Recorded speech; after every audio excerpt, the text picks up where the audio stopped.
আপনারা কি আমাকে সহযোগিতা করবেন? আপনারা দেখার জন্য আপনাদের সবাইকে ধন্যবাদ, সবাইকে ধন্যবাদ। আসবে ফিরে বীরের দেশে, তারেক রহমান বাংলাদেশে, আসবে ফিরে বীরের দেশে, জিয়া শরীফ। আমানুল্লাহ আমাদের সুযোগ করতে শুনে এমএলএর কাছে গেলে কারণ অঞ্চল ঢাকা জেলার বিএনপির সংগ্রামী সাংগঠনিক সম্পাদক ভবিষ্যৎকারী মুজাহিদকে জননেতা ব্যারিস্টার ইরফান ইসলাম মামুনি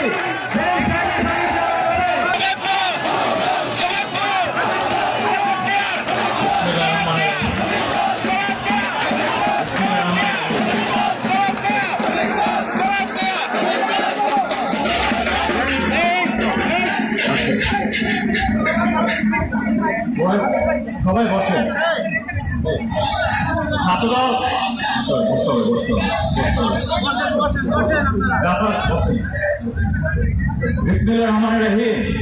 আজকে আমাদের এই কলাতে ইউনিয়নের সাংগঠনিক সভায় 1, 2, 3 নম্বর ওয়ার্ডের এই সাংগঠনিক সভায় উপস্থিত আধুনিক কেরানীগঞ্জের রূপকার, সাবেক ডাকসু ভিপি, সাবেক 4 বার সংসদ সদস্য, সাবেক মন্ত্রী, চেয়ারপারসনের উপদেষ্টা জনাব আমানুল্লাহ আমান, উপস্থিত আমাদের কেরানীগঞ্জ মডেল থানার শ্রদ্ধেয় নেতৃবৃন্দ, উপস্থিত আমাদের কলাতিয়া ইউনিয়নের অঙ্গ ও সহযোগী সংগঠনের শ্রদ্ধেয় নেতৃবৃন্দ, উপস্থিত আমাদের কলাতিয়া ইউনিয়নের বিএনপির শ্রদ্ধেয় নেতৃবৃন্দ এবং আমাদের শ্রদ্ধেয় মুরব্বীগণ, শিক্ষকেরা যারা এখানে উপস্থিত আছেন, আমাদের এলাকাবাসী, ছোট ভাই বোনেরা, মা বোনেরা, আপনাদের সবাইকে আসসালামু আলাইকুম।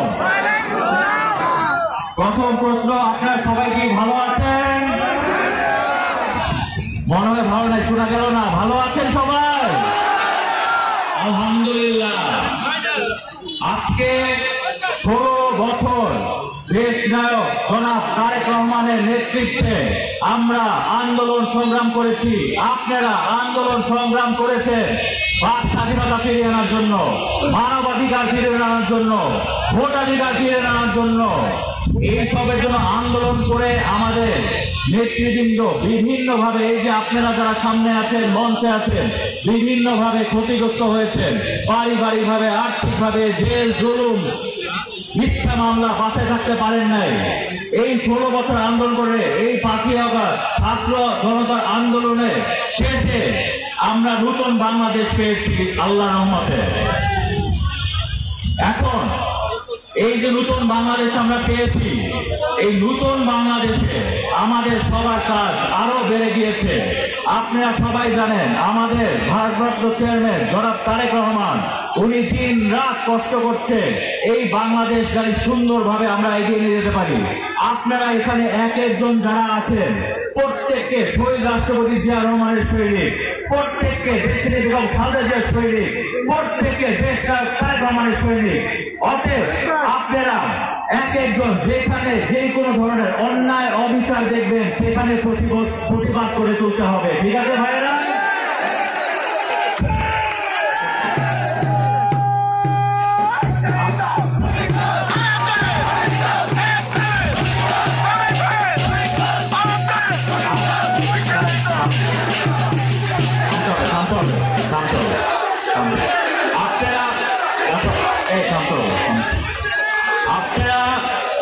আপনারা জানেন যে বিগত দিনে কি ধরনের অন্যায় অত্যাচার করেছে এই স্বৈরশাসক গণহত্যাকারী খুনি সরকার। নিরীহ বাচ্চাদেরকে গুলি করে মেরেছে, নিরীহ শিক্ষার্থীদের গুলি করে মেরেছে, শ্রমিক ভাইদেরকে গুলি করে মেরেছে, বিভিন্ন শ্রেণীর মানুষদেরকে গুলি করে নির্মমভাবে হত্যা করেছে। এরা হচ্ছে গণহত্যাকারী খুনি সরকার ছিল। ঠিক না ভাইরা? এরা এই এলাকায় বিভিন্ন ধরনের কাজ করেছে, সন্ত্রাসী করেছে। ঠিক না ভাইরা? আমরা বাংলাদেশ জাতীয়তাবাদী দল, যারা জিয়ার শরীর, যারা খালেদা শরীর, তারেক রহমানের শরীর, আমরা থেকে জনগণের রাজনীতি করি। আমাদের মূল রাজনীতি হচ্ছে জনগণের উন্নয়ন ঘটানো। অতএব আপনাদের সবাইকে ঐক্যবদ্ধ হয়ে একসাথে কাজ করতে হবে, যেন সামনে এই তত্ত্বাবধায়ক সরকারকে আমরা সবাই সহযোগিতা করে একটি সুনির্দিষ্ট সময়ের মধ্যে নির্বাচন করে আমরা বিএনপি ইনশাল্লাহ ক্ষমতায় আসবো, এবং ইনশাল্লাহ আল্লাহর ইচ্ছা বিএনপি আবার দেশে ক্ষমতায় আসবে ইনশাল্লাহ। এবং এই যে আপনারা আমাদের সামনে যারা আছেন, এই যে আপনারা আমাদের সামনে যারা আছেন, আমার সহ্য কলাদের সহ্য মুরব্বীরা, ভাইরা, বোনেরা, আপনাদের পরামর্শে আপনাদেরকে নিয়ে ইনশাল্লাহ আমরা এই কলাদের একসাথে উন্নয়ন করবো, এবং আপনাদের পরামর্শে আপনাদেরকে নিয়ে আমরা ঢাকা জেলাকে একসাথে এমন ভাবে ঘেরে সাজাবো ইনশাল্লাহ সব থেকে মানুষ এখানে আসবে, আপনাদের কাউকে শহরে যেতে হবে।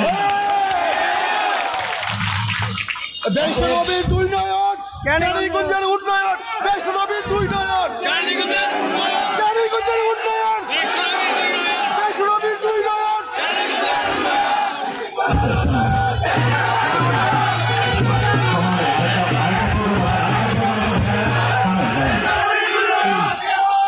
এখন 2018 সালে আপনারা কেউ কি ভোট দিতে পেরেছিলেন?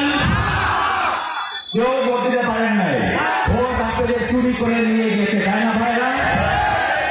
এই যে সামনে যে ইলেকশন আসছে, আমার বাবা আমানুল্লাহ আমান সাহেব যেভাবে এই ক্যানিয়নকে ধরে সাজিয়েছে, তার অসম্পূর্ণ কাজ পূরণ করার জন্য আপনাদের সবার সহযোগিতা আমার প্রয়োজন। আপনারা কি আমাদের সহযোগিতা করবেন? আপনারা দেখার জন্য সহযোগিতা করবেন। আপনাদের সবাইকে ধন্যবাদ, সবাইকে ধন্যবাদ। সামনে নির্বাচন আসছে, সবাই নির্বাচনী মুখী হন, ইনশাল্লাহ বিএনপি ক্ষমতা আসবে, আপনাদের দিনে আমরা একসাথে এই ক্যানিগঞ্জ ঢাকা জেলাকে ঘিরে সাজাবো, এবং আমরা আপনাদের সবাইকে মনে রাখতে হবে এই 2 দিন পর পর আপনারা সবাই সচেতন মানুষ, 2 দিন পর পর দেখছেন এই বাংলাদেশকে অস্থিতিশীল করার জন্য বারবার একটা করে দুটো ইস্যু আনতেছে, দেখতেছেন না? আমরা হচ্ছে জাতীয়তাবাদী দল করি, শহীদ রাষ্ট্রপতি জিয়া রহমানের দল করি, রণাঙ্গনের মুক্তিযোদ্ধা যিনি তার জীবন বাজিয়ে রেখে এই দেশ স্বাধীন করেছে না? আমাদের দল হচ্ছে জাতীয়তাবাদী শক্তিকে বিশেষ করে ন্যাশনালিস্ট, আমরা এক একজন ন্যাশনালিস্ট। অতএব এখন বাংলাদেশে সবচেয়ে জরুরি সময় চলছে, সবচেয়ে ক্রিটিক্যাল সময় চলছে, অতএব আমাদেরকে এক একজনকে একটা গানের লিরিক্স, আপনাদের সবাই এই গানটা জানেন মনে হয়, প্রথম বাংলাদেশ আমার, শেষ বাংলাদেশ, জীবন বাংলাদেশ আমার, মরণ বাংলাদেশ, বাংলাদেশ বাংলাদেশ বাংলাদেশ। অতএব এই লিরিক্সটাকে আমাদের বুকে ধারণ করে সামনে এগিয়ে যেতে হবে। এই বাংলাদেশকে এখন আমাদের ইতিহাসের সবচেয়ে গুরুত্বপূর্ণ সময় চলছে, আমাদের প্রত্যেককে ঐক্যবদ্ধ হয়ে একসাথে কাজ করতে হবে, ঠিক আছে ভাইরা? কোন ধরনের এই সরকারের পায়ে এই ফাঁকি করে পা দেওয়া যাবে না, ঠিক আছে ভাইরা? সবাই চক্রান্ত রাখবেন, যেখানে অন্যায় অভিযোগ দেখবেন এক একজন বিয়ার শরীর, খালেদের শরীর, তারেক রহমানের শরীর ব্যাপারে প্রতিবাদ করবে, ঠিক আছে ভাইরা? আপনাদের সবাইকে ধন্যবাদ, আমার মা বোনেরা এখানে সবাই আসছেন, আপনাদেরকে ধন্যবাদ। এখন বক্তব্য শেষ করার আগে আমাদের আরেকটা প্রোগ্রাম আছে, এই জন্য বিদায় নিতে হচ্ছে। বক্তব্য শেষ করার আগে আপনারা সবাই আমাদের একটা স্লোগান ধরবেন, বাংলাদেশের প্রাণ তারেক রহমান, বাংলাদেশের প্রাণ তারেক রহমান, আসবে ফিরে ফিরে দেশে, তারেক রহমান বাংলাদেশে, আসবে ফিরে ফিরে দেশে, জিয়া শরীফ। ধন্যবাদ নেতৃবৃন্দ, আপনারা সবাই একসাথে ঐক্যবদ্ধ হয়ে কাজ করেন। আমাদের করাতে ইউনিয়নের 14 নেতৃবৃন্দ, মুরব্বীগণ, মা বোন